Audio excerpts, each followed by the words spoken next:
श्रीमद् भागवत गीता की 18 ज्ञान की बातें। नंबर 1, जवानी में जिसने ज़्यादा पाप किए हैं उसे बुढ़ापे में नींद नहीं आती, उसे वह पश्चाताप में बिताते हैं। नंबर 2, भगवान ने जिसे संपत्ति दी है उसे गाय रख कर सेवा करनी चाहिए, इससे भगवान प्रसन्न होते हैं।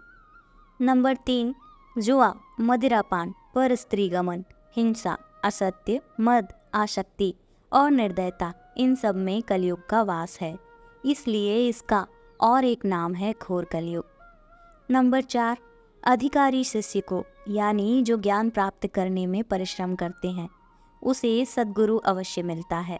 नंबर 5, भगवान श्री कृष्ण कहते हैं कि मनुष्य को अपने हृदय को बार बार समझने की कोशिश करनी चाहिए। ईश्वर के सिवाय उसका कोई नहीं है। साथ ही यह विचार करना चाहिए कि उसका कोई नहीं है इस ब्रह्मांड में जो उसका साथ देगा।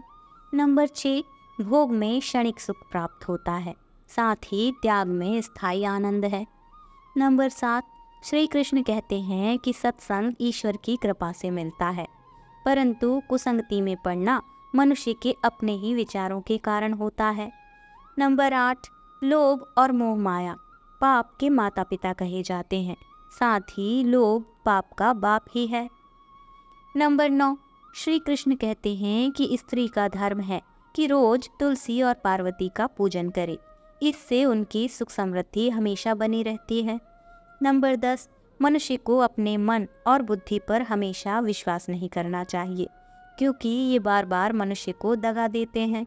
खुद को निर्दोष मानना बहुत बड़ा गुनाह साबित होता है। नंबर 11, पति पत्नी पवित्र रिश्ता बनाए रखने से भगवान पुत्र के रूप में उनके घर आने की इच्छा रखते हैं। नंबर 12, भगवान इन सभी कसौटियों पर कसकर जांच परख कर कर ही मनुष्य को अपनाते हैं, इसलिए मन में गलत विचार नहीं रखना चाहिए। सदैव आप किसी के साथ प्रेम भाव से रहना चाहिए।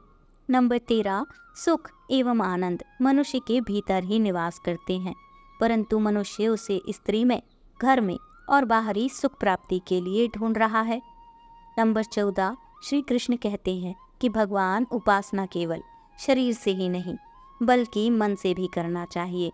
ईश्वर का बंधन उन्हें प्रेम बंधन में बांधता है।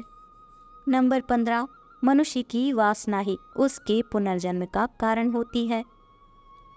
नंबर 16, मनुष्य इंद्रियों के अधीन है, इसलिए उसके जीवन में विकार और परेशानियां आती हैं।